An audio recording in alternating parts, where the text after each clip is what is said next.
अगर देश में, मैं तो कहूंगा दुनिया भर में देखोगे, अगर 90 बार किसी के नेतृत्व में चुनाव हारने का रिकॉर्ड है तो श्रीमान राहुल गांधी जी के नेतृत्व में हारे। और पार्टी के अंदर भी राहुल गांधी जी के नेतृत्व पर सवाल खड़े होते हैं। अब जब वो चुनाव हार जाते हैं तो ईवीएम पर प्रश्न चिन्ह खड़ा करते हैं, तो कभी वोटर्स पर ठीकरा फोड़ते हैं। और यही नहीं, आप अनेकों उदाहरण देखिए। जब कांग्रेस ने कहा EVM is rigged for BJP, EVM machine की हेराफेरी कांग्रेस कहती रही। फिर उन्होंने कहा ईवीएम बैन करो, बैलेट पेपर को वापस लाओ। फिर अगला चुनाव हारे कहा ईवीएम्स को रिमोटली हैक्ड किया जा सकता है। फिर कह दिया वीवीपैट 100% चेक सुनिश्चित करो।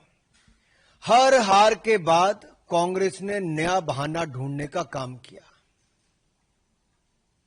आत्मचिंतन, आत्मनिरीक्षण कांग्रेस ने नहीं किया, लेकिन आरोप ईवीएम इलेक्शन कमीशन से लेके संवैधानिक संस्थाओं पे बार बार लगाते रहे।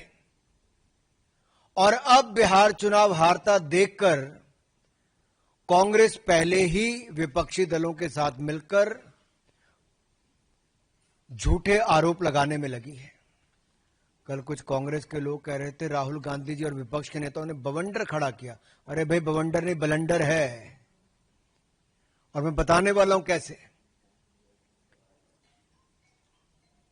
जितने आरोप आज तक लगाए, मैं राहुल जी को यही कहूंगा, धूल चेहरे पर थी पर आप आईना साफ करते रहे। और एक एक करके इनको बताना जरूरी इसलिए भी है कि 1952 से अगर हम शुरुआत करें तो चोर चोर मुसेरे भाई मिलकर वोट की चोरी की दुकान चलाई। यानी कि कांग्रेस सीपीआई ने मिलकर संविधान निर्माता, एक संत जैसे नेता डॉक्टर भीमराव अंबेडकर जी को चुनाव हरवाया।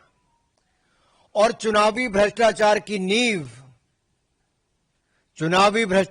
नींव कांग्रेस ने पहले चुनाव से 1952 में ही रख दी थी।